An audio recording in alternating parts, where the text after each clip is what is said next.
Let's talk some more Jets. And while we do that, let's bring in a former Jet. That, of course, Nick Mangold. He joins us on the MSG 150 Speed Dial, which is presented by Fios by Verizon. And yes, I looked down and read that. Even though I've said it about 100 times, it's one of those things you just got to make sure you get it right. Exactly. We're about perfection, Nick. Good to see you, my man. How are you?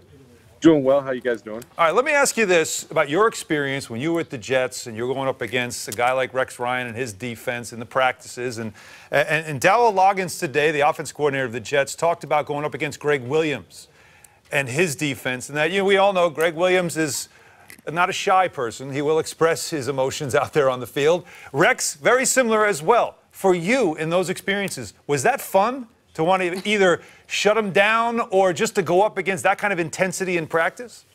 Well, yeah, it was great to go against that intensity and to be able to practice against that.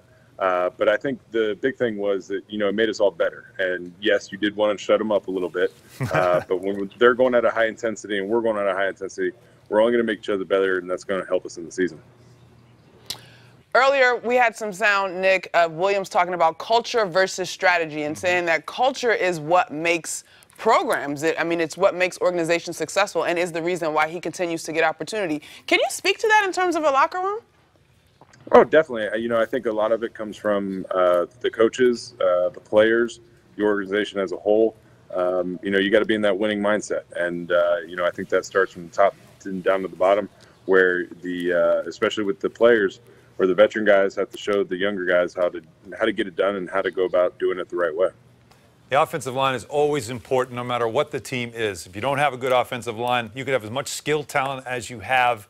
It's not going to work. For the Jets, they have a ton of skill in landing Le'Veon Bell. For you as an offensive lineman, is it more fun to block for a guy like that? Is it more challenging because he's so versatile and you're not sure what he's going to do? What will be the mindset of the Jets offensive line with Lev Bell? Yeah, I think they're going to be excited to get after it. Anytime you had a fantastic skill guy back there, I remember when we got LaDainian Tomlinson coming in, we knew that if we could just give him a sliver, he could make a mile. And so I think that's what they're going to do. They're going to, really bust their butts to make those holes, to let him do his thing. It's amazing. It sounds like having a kid. Give him an inch, he'll take a yard. If you give him a sliver, he'll take a mile. It kind of feels like my kids sometimes. Speaking of kids, Sam Darnold now, the rookie quarterback, not rookie anymore, second-year quarterback, but still in a learning phase. Also with a guy like him, how do you handle a young quarterback when you're an offensive lineman, especially when you have experience, when you're a veteran?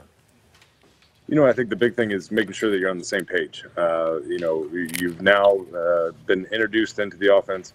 You have a good rapport with the guys. Now it's developing those relationships and making sure that everyone is doing the same thing at the same time. And, that comes not only on the field, but off the field as well. So, Nick, just bear with me on this one a little bit. If you're a lineman for a guy like Le'Veon Bell, who's capable of just shattering statistics, in the process of a season, are you at any point thinking of the kind of gifts that this guy should be giving you? Yeah, I think every guy in that locker room saw the contract that he signed. If he does well, I would have to imagine there's going to be something new and shiny on the guy's desk when they come in around Christmas time. What was the best gift you got in your years? Ooh, that's a tough one. I had some awesome quarterbacks and running backs who gave me, fantastic gifts. Mark Sanchez got us a watch one year. That I still love, and I think that was probably the best. Got a watch. That's nice. Yeah. You guys certainly earned these shiny toys. He makes it sound like it's like he got a watch. It had probably a watch with an R. Yeah. I believe there was probably RX at the end. It's a watch. it's a watch. I'll wear it on special occasions. As we were talking culture, the Jets have made a lot of changes this offseason, not just with personnel, but also with their coaching staff. And that includes, as we mentioned, Greg Williams, but Adam Gase as well, two very volatile personalities who are going to demand a lot out of their players. There was a concern about how that would work together. Do you think adding Joe Douglas to this mix as the GM will help stabilize all of this? What are you looking forward to this season with the Jets? Yeah, I think bringing Joe in, he's got that look of an offensive lineman, will bring a calming presence, I think. But at the same time, it's great to see those two going after it, to see the excitement that they have, the passion that they have, and the intensity. You know, it's fun to watch. Nick, we're quite a ways away from the season. Training camp sort of around the corner, but not really. At this point, what are you seeing from this organization that makes you excited about what's to come this season?